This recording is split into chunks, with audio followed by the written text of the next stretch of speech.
Good morning, good afternoon, good evening, and welcome to Outschool Live, where we are diving into topics that will inspire you and your learners on your learning journey. If you're not familiar with Outschool, we have over 140,000 different small group classes, one-on-one tutoring for learners in almost any subject. And today we have a very special Outschool Live because we are featuring Jonny Walker and three of his most engaged learners. Jonny Walker is a HarperCollins-published author, children's author, an Outschool educator, and one of the funniest people I have met. So no further ado, Jonny Walker. Oh, hello. That was startling. Hi, Fernando. Hi, Jonny. How are you doing today? Yes, very good, thanks. Excited for this. This will be a bit different. Yes, this will be different. Now, usually we have our classes privately on Zoom, through the Zoom platform, through Outschool. But we're doing something special today and bringing some of your learners here. Is there any? We're doing a Greek of the Week version of your class. Yes. Is there any context you want to set? Yeah, so I guess, the Greek of the Week lessons, then they're weekly lessons that we do on Outschool. Students aged between 8 and 12, and each week we look at different mythology, different mythological stories, maybe different periods of Greek history, and we try to tell it in a way that is really engaging, that's still very academic, but it sort of smuggles that in through humor, silliness, all sorts of japes and tomfoolery. So we manage to be academic, serious, and silly at the same time. Hopefully, I believe it. I'm very excited. I sort of want to get right into it. And I want to let parents know who are watching, if you have any questions while the class is going on, go ahead and pop them into the comments. We won't respond immediately to the questions because we want this moment to be for the learners and Jonny, and we can peek in as that's happening. But with no further ado, and then hopefully after this session, we will let the learners go, and then we can have some moments to ask Jonny some questions about the mechanics of how it went or his philosophy on education, which I'm super excited to do. Thank you for being here, Jonny. And shall we bring them in? Any particular order? Let's let the mythologists in. We're letting the mythologists in. Here we go. Please welcome Siren. Hello. Ace.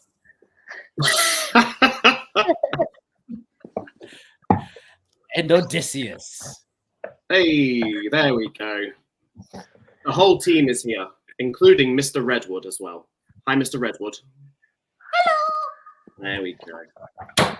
Well, this is looking good. So Fernando is going to join in with us as well today. So we've got lots of students here, including one of them who may or may not be made of cotton. I'm looking at you, Mr. Redwood. Pretending to be human. Right, let me just get my slides going. Oh, and that's waiting on me, Jonny. Here we go. Okay. Adding your slides. Yay. Okay, so friends, yes. So today we are learning about Minos, and we're going to hear about the birth of a bad king. In Greek mythology, we hear about lots of strange people, don't we? And today is no different. So I want to start with a question. Who wants to shout out the title? Maybe all of us. Ready? 1, 2, 3. That's so Zeus. Hashtag that's so Zeus. Hashtag that's so Zeus. So, friends, let's begin with some talk. What do we know about Zeus, and what is Zeus's personality like? Give us a raised hand. Good job, Odysseus. Let's unmute you. There you go. Ooh.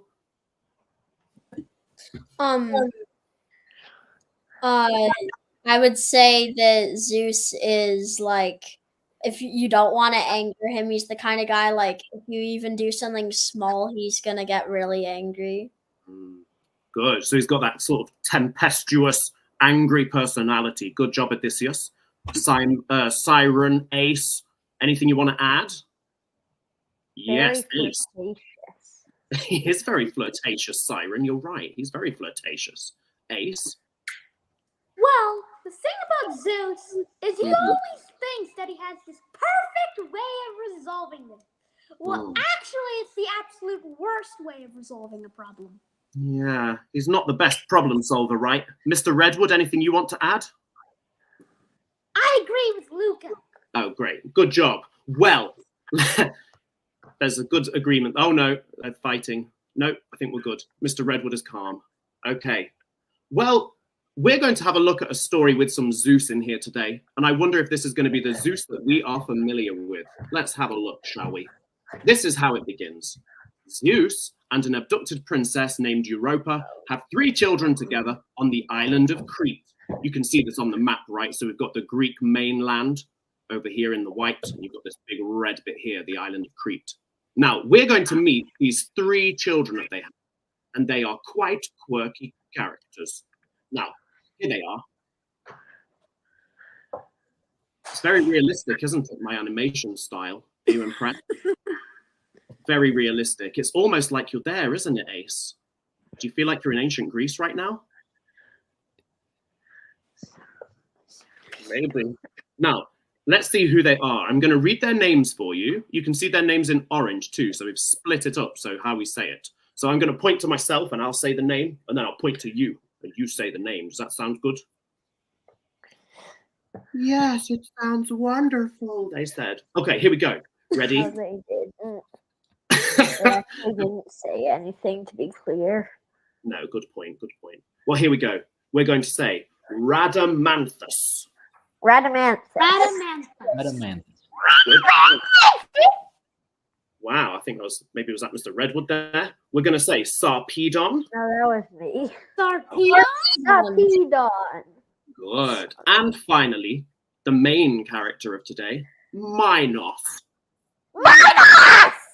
Minos. Nice. Minos. Good. Minos. I think we've got it, Siren. So Zeus and Europa were both very proud of their 3 strong-willed, interesting children. And they've got some things to say. You can see we've got a purple, we've got a green, we've got an orange. We take colors. Yeah, Ace, make a choice. I want to be the red. Okie dokie. So you're going to be Minos. Odysseus, do you want to make a choice? I would say I want to be the purple chill guy. Okie dokes. And in which case, Siren, is it okay if you do the green and you'll get the first choice next time? Okay. Over to you, Odysseus. Hello, siblings. Shall we play catch? I am such a friendly, playful guy. No thanks, Ratty. I'm more interested in boxing and flexing the arm muscles. Maybe Minos will play? I'm too busy plotting your destruction. I am planning for my own terrible future.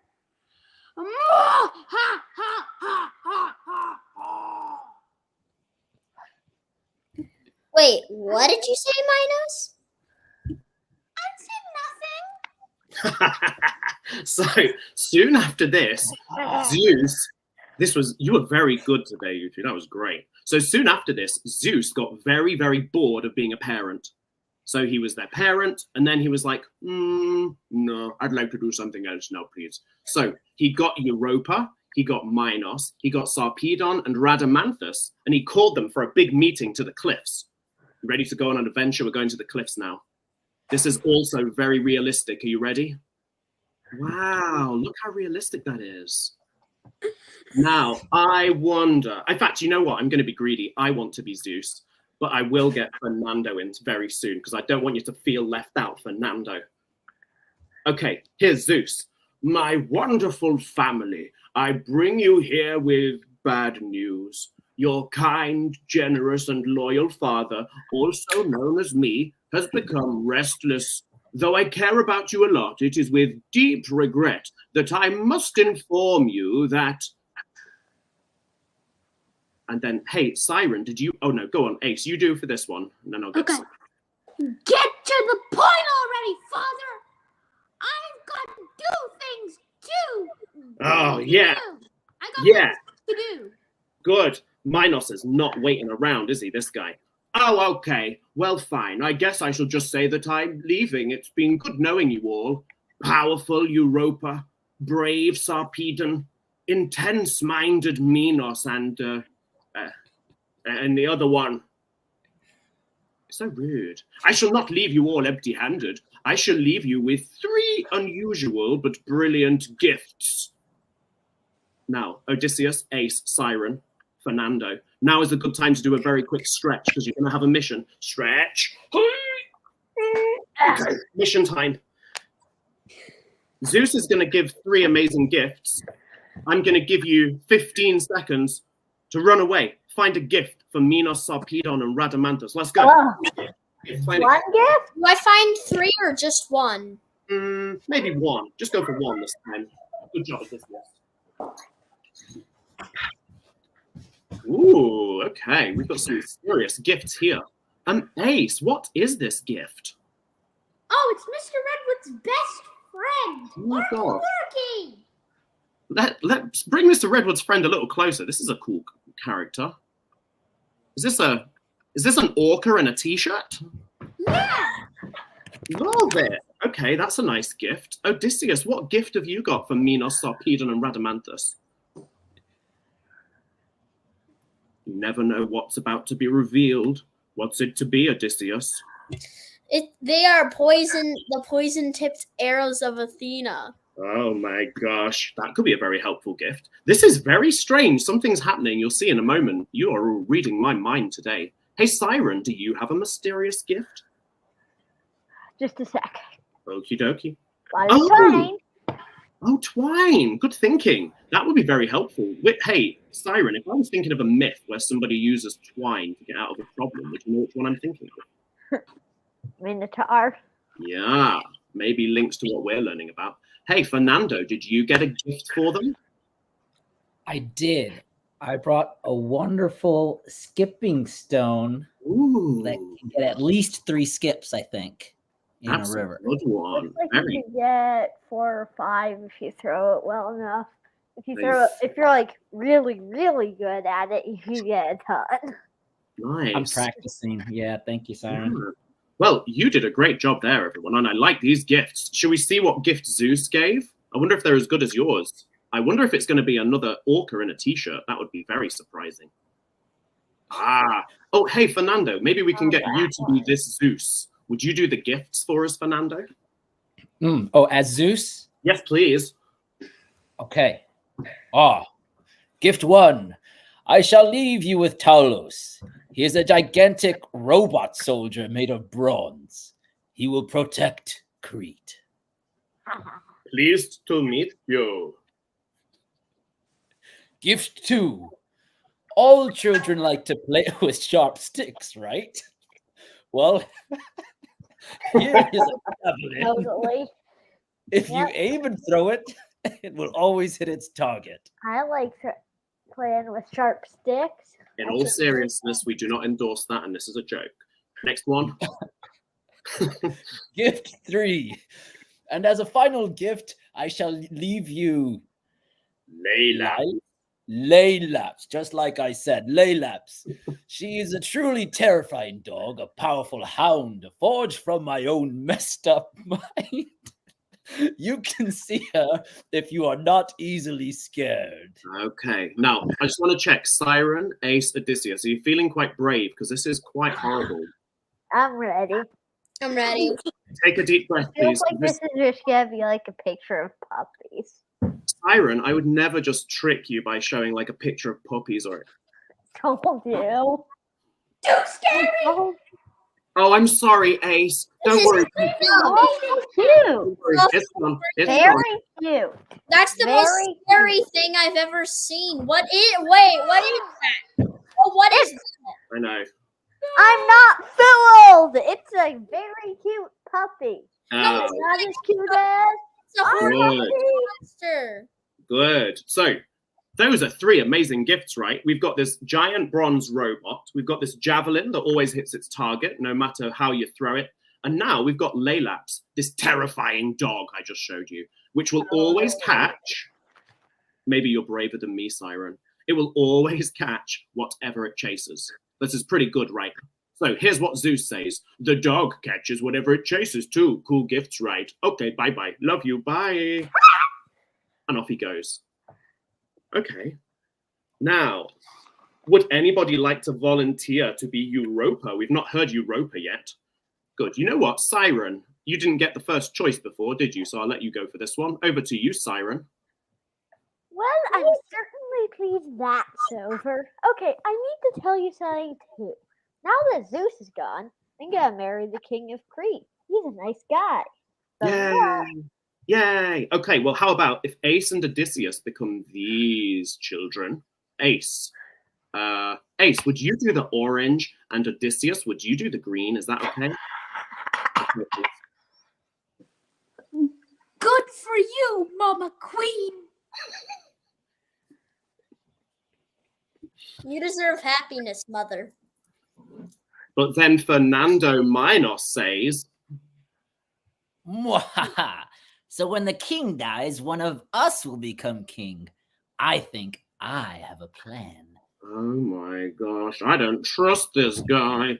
So Minos is feeling pretty devious now he knows that the king is going to become his kind of foster father. What is this?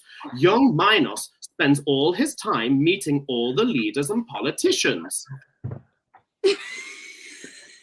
Do we recognize any faces here? Who do we recognize, Odysseus? I recognize Minos and Joe Biden. Yeah, Minos and Joe Biden. The new alliance, they call them. So, even whilst his foster father is alive, Minos is building alliances. Minos is getting quite unusual, isn't he? So even though Minos is only a kid, he spends all of his time talking to all the leaders and he's learning all about politics and how to have power. I don't trust this little guy. And he's not so little anymore. They started to grow up. Now, Siren, Ace, Odysseus, Fernando. Can I see a shocked face, please? The king dies. Oh my goodness.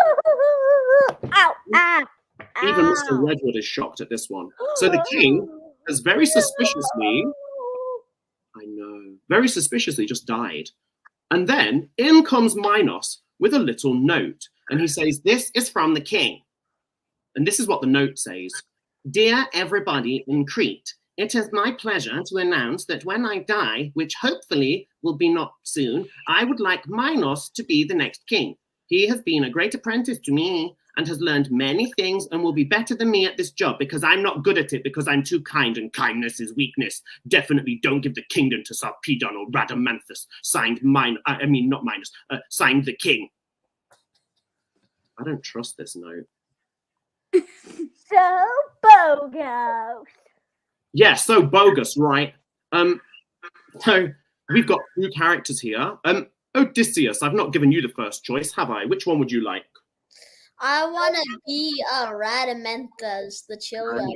Yeah, you go for that one, okay? And let's get Ace then in to be Sarpedon. Over to you, Odysseus. This is deeply sus, Minos. Are you sure you didn't write this? If anyone should be king, it should be Sarpedon. Yes, I'm the oldest. You creepy little trickster. Have you no respect for the old king? He was good to us. Good job. Well done. Siren, would you like to be Minos? Yeah. He wrote it. He wasn't good to us. He was a rubbish ruler anyway. Real leaders are not kind and wise. Rob, let's go back to Ace. You're scaring us, Minos. What did you do? The king was eating soup when he died, right? I have the tape right here. Oh no, you brought the evidence. So we are very suspicious right now, aren't we? But you know what? He doesn't mind. Let's see what Siren Minos says here. Over to you, Siren. Oh, hush now, brothers. You will regret your careless words when I am your king. The gods want me to be king. You? Why'd they want to choose? Why would they choose you? Prove it. Good. Now I'm going to show you this bit nice and quick because we've just got a few minutes then. Look, so Minos prayed to Poseidon and he wants some advice. He wants some proof that the gods want to choose him. So he says, Poseidon, please send me a sign to show that you believe in me. Poseidon says, tomorrow I will send a beautiful white bull to Crete as a sign. And the deal was that Poseidon would send the bull, which shows that Poseidon chooses Minos, but then Minos would sacrifice the bull to show that he owes his loyalty back to Poseidon. And that would have been fine, except, oh, look. Hey, Odysseus, back to you. Oh, the gods really do want him. What a surprise. Odysseus, are you impressed by the realistic white bull on the screen? Yes, but I don't think that I think that Rhadamanthus is quite surprised that somebody with like Minos could actually make a cow float out of like just like rise out of nowhere. Yeah, Like, it looks like a cloud cow, doesn't it? Well, here's what Minos says. Back to you, Siren. Told you so. The crown is now rightfully mine. Kneel to me. Kneel to your king. And then you're banished.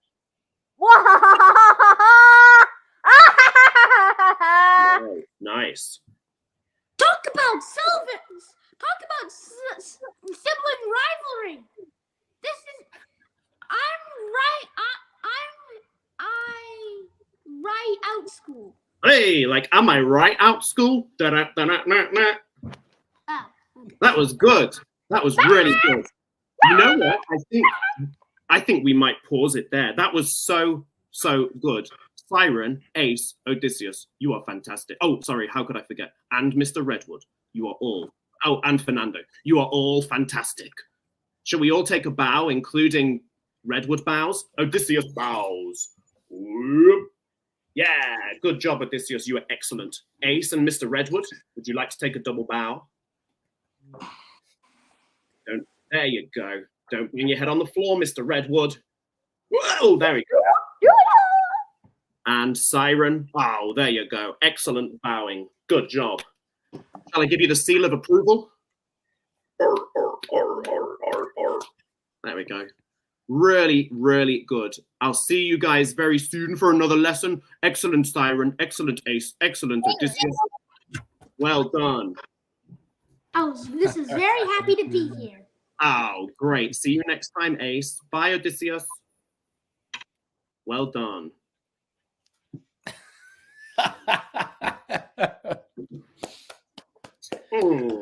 Very well done, Johnny.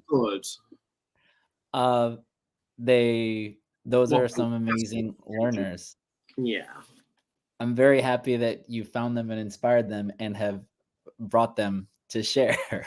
Oh, I definitely gain just as much. It's such a highlight having students like this. Like, I'm fortunate. I'm in a position now where, like, there was a time when Outschool was the lifeline, I think, for lots of us, when it was lockdown and things like that. But now it's just a pleasure. Like, it's just really, really enjoyable. And yeah, I think it's making me a better teacher too. Like, I'm gaining so much from it. So I'm very grateful for them and for the whole shebang.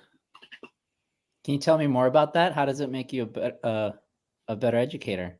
Well, I don't know. I think when I started doing it, I've already had the experience of being a teacher in schools here in the UK. So I always presumed that it would be the other way around, and that, like, my experience in the school would allow me to teach well online.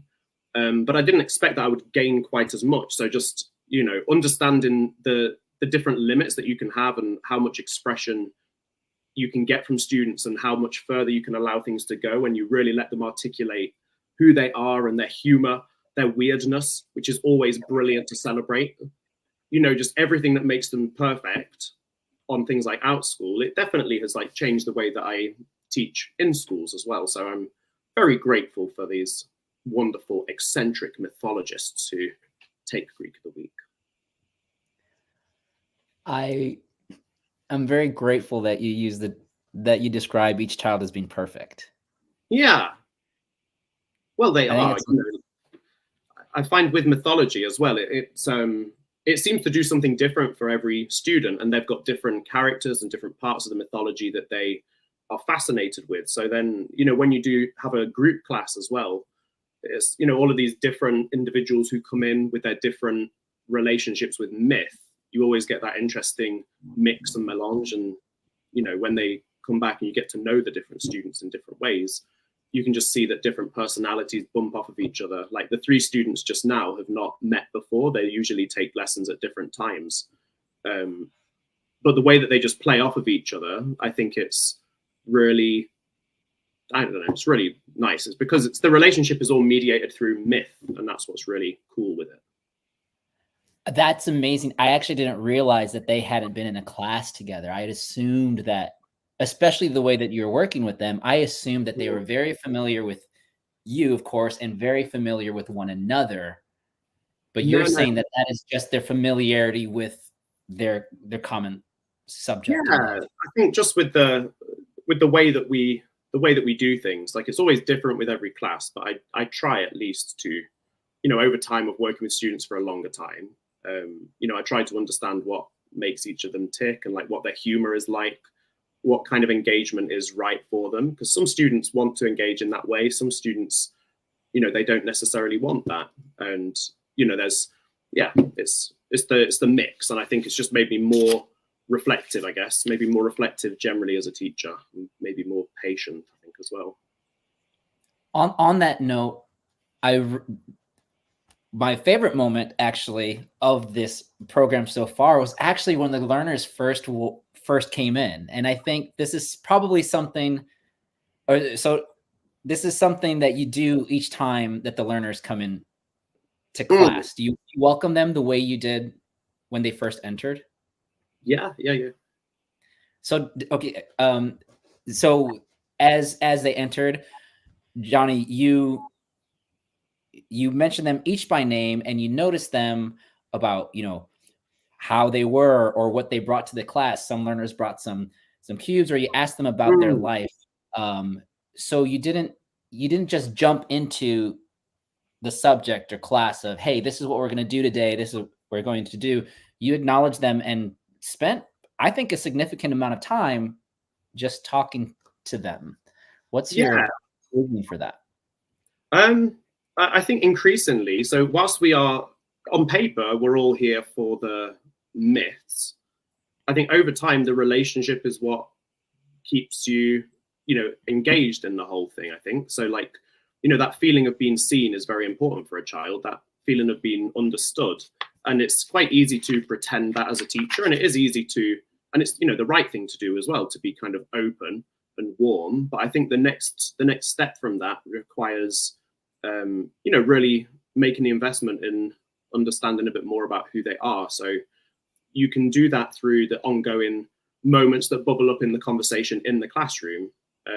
But the easiest way, I guess, is just to, have those proper greetings when we come in. So in a way, the mythology is, it's the thing that brings you in, but that's not really the heart of what we're learning. Like I don't want to feel like over the top and silly about it, but the relationship is the learning as well, and the kind of dynamic that you have is the learning, and that's where a lot of the maturing happens. That's what's really nice with having had students for quite a long time. I've seen them. A child at 8 years old is very different from a child at 11, and if that's the same child and you've seen that trajectory, you kind of noticed how their personality has grown and different aspects of them have grown over time. So the 3 students who are with me now have been with me for quite a while, and they always engage really brilliantly, very differently from each other as well, but in their unique, really interesting ways, they enliven each class that they're in. So I do think a part of why maybe they are interested is partly the myths, but partly maybe, I don't want to like overstate what I'm doing, but the feeling of being seen, it's quite a humanizing experience, hopefully, to know that you're noticed and maybe understood. Absolutely. That's a universal human need. And I saw that in practice in the way you're working with learners. I do want to encourage any parents watching or anyone watching, if you have any questions for Jonny, go ahead and pop them into the thread. We'd love to hear those. No questions. I'm going to keep asking questions. Yeah, no. So I observed that there was, there's moments, I mean, there's lots of energy, right, with the 3 learners. And either the energy was either a physical motion that could grab your attention, or the physical, or it was verbal. And you were able to take that and continue on with your course. You're able to acknowledge it and still continue with the lesson. Can you tell me more about what you're thinking there versus, I don't know, an opportunity for correction, right? You took it and ran with it and built context. I think partly, so there's a few things, I guess. So I think partly it's understanding what their motivations are.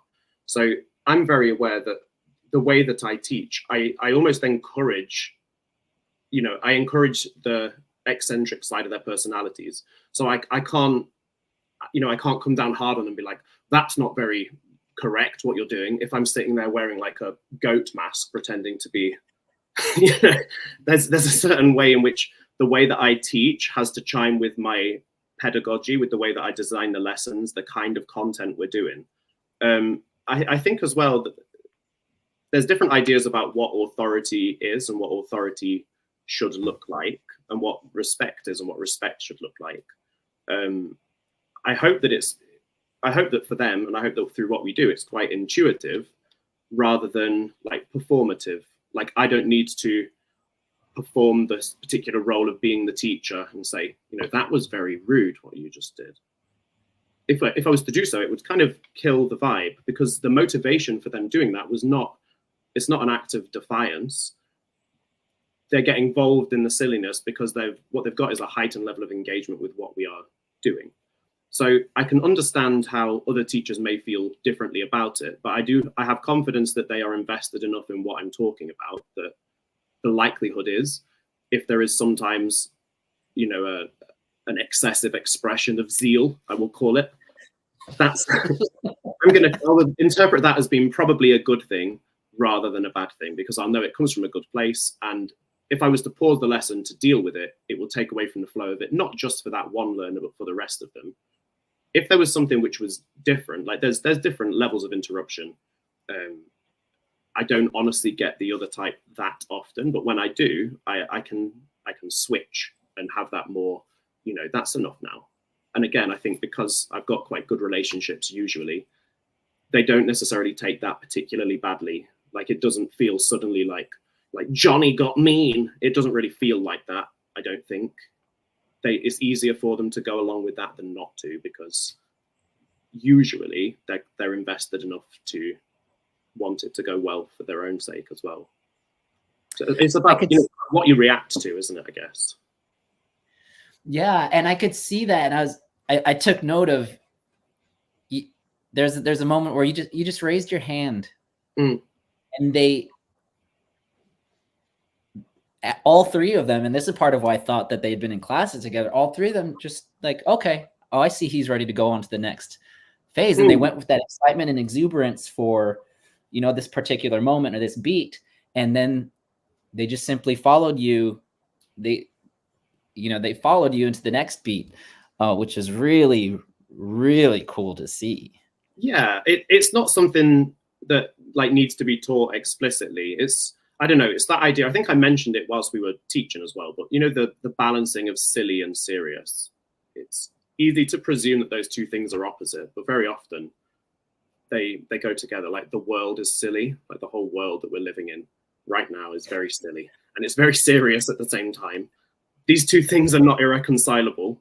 And in the way that we are experiencing stuff in the classroom as well, you can be silly in a serious way, and you can be serious in a silly way. In the way that we were acting, what we were doing was we were learning like an ancient myth, and we were reading together on screen. It was a reading lesson. It was a mythology lesson, you know, touching in a slight way, in this particular case, you know, philosophy a little bit, looking at the ethics of sibling rivalries and power and things like that. It's serious in a way, but we're doing it in a silly way. So I don't know. I think, you know, you teach in the way that befits your personality. I think that's part of it, but also, you know, what you want the experience to be and what you want in this whole learning experience to be in your own classroom is ultimately up to you. That's one of the really good things about Outschool, is that autonomy that you get to teach your content in the way that you want to. But without it seeming harsh, the beauty of it as well, being a marketplace, is that parents and children get to vote with their feet. And if they want a particular kind of teacher, if they want a particular kind of classroom dynamic relationship, you know, it's their right to choose one teacher over another. It's their right to go to some classes and not others. So, you know, it's finding the way that you want to teach. It takes time, but I think once you find the way that you want to do it, it's usually good for you and for the learners, I think. Absolutely. That reminds me of something I heard a parent say in the parent community, that there's no other school where every teacher is your favorite teacher. No, that's charming. And I like that you said where, you know, they can vote with their feet. What do you hope that learners come away with from your classroom, and what do you hope that parents come away from their learners working with you? So on the surface level, I want them to have a good understanding of mythology. Like me, myself, I've found that myth, whether it's Greek myth or other mythologies, other world mythologies, I've found that at different times in my life, the stories themselves have become quite significant and quite interesting. I like the idea that these stories which we approach as play actually form the backbone of, you know, a very elitist, and I say that in the negative sense of what it means to be elitist, not that it's elite, but, you know, we live in an unequal society where certain culture, certain stories are valued more highly than others, which is an inequity. But paradoxically, what we're sharing here is, in a very playful way, we are looking at we're looking at aspects of this kind of cultural capital, which these children will then be able to draw upon as they go into adult life, and they're writing essays as they're like preparing for college and things like that. The kind of stories, the kind of metaphors and references that they will be drawing back to in these academic essays, if that's what they end up wanting to do, will be the kind of things that we've played around with whilst they're sort of 8 years old over Zoom lessons. So partly it's the knowledge itself, but partly, hopefully what they have is a sense of security in who they are, and a sense of validation in the way that they like to do things. Like, there is no ideal student to take part in my classes. It's more that I flex to meet the students who arrive, and the longer that they are there, the better I'm able to do that. And hopefully by kind of recognizing them and humanizing them as the person they are when they join, that empowers them to make those changes, you know, themselves. They're not changing towards my idea of what a particular student should be like, but, you know, they are the kind of root of their own growth as well. So if I've had students, like one of those students was actually within the first week that I joined Outschool in February 2021, one of those students was among my first 10 students and has been with me ever since.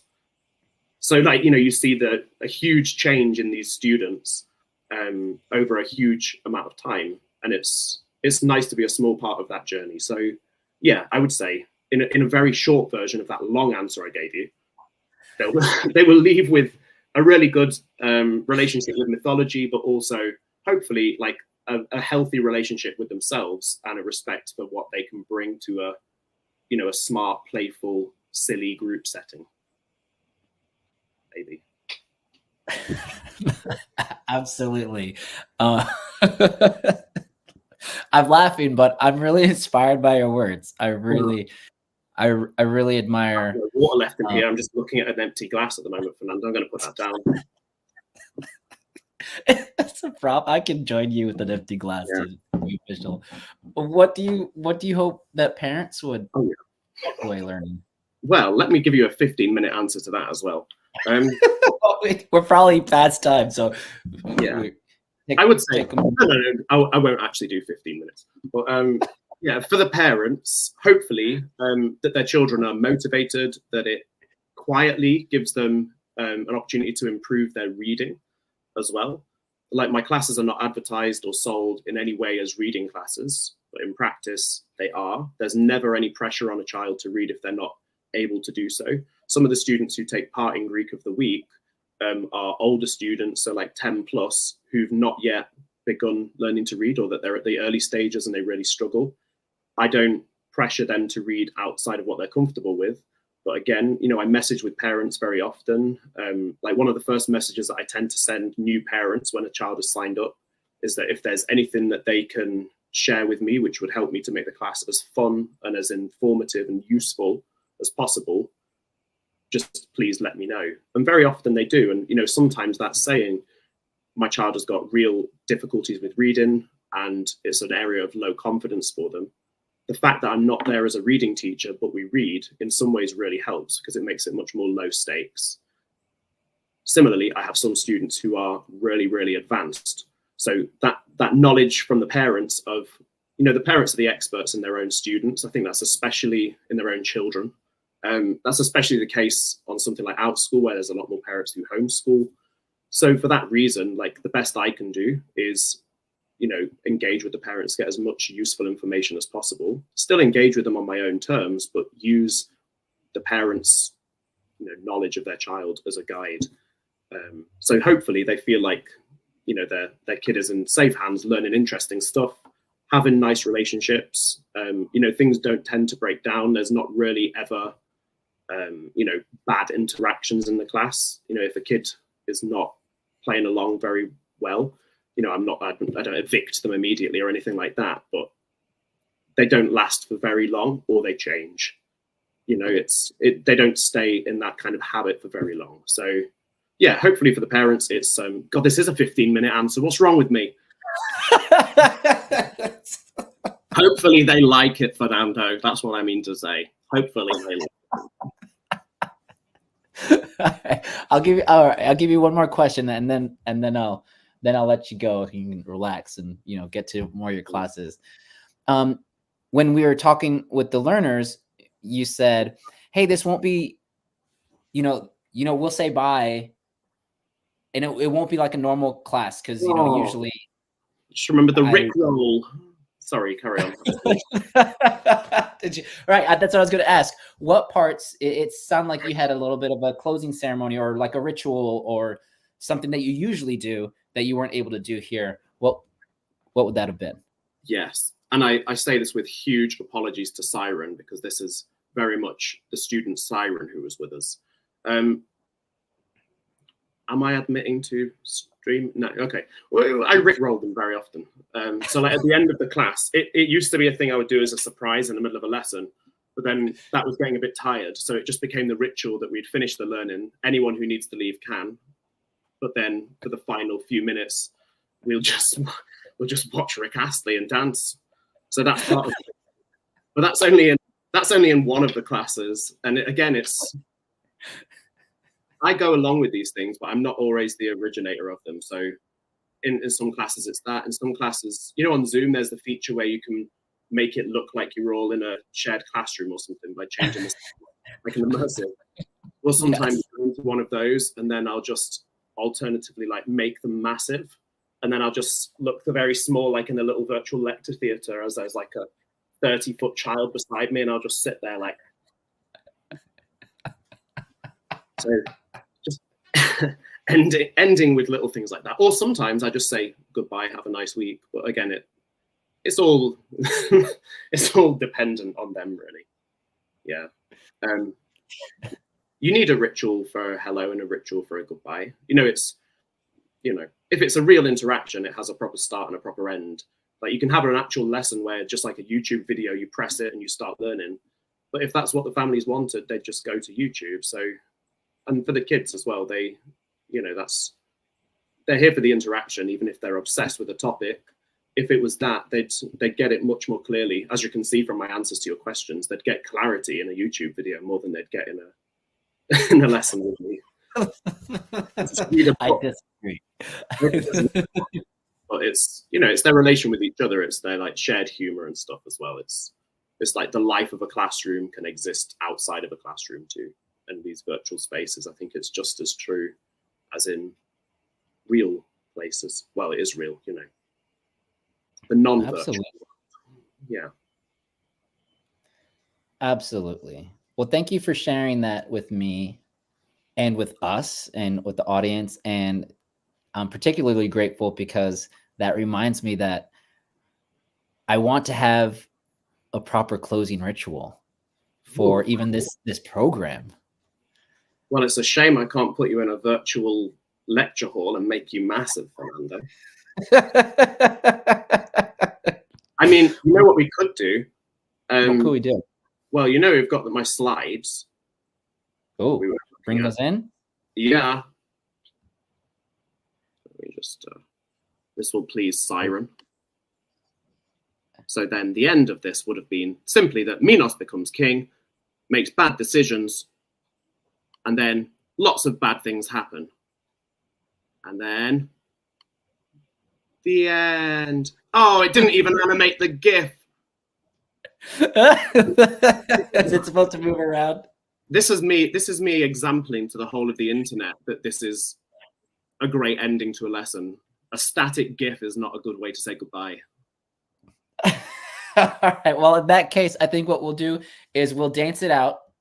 How about we'll dance it out with a right. This is Outschool Live, everyone, and remember. I'll get Mrs. Redwood. There we go.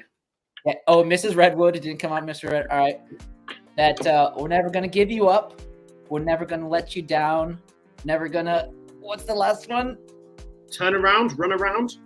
Turn around something and desert you. Oh, yeah, Outschool Live.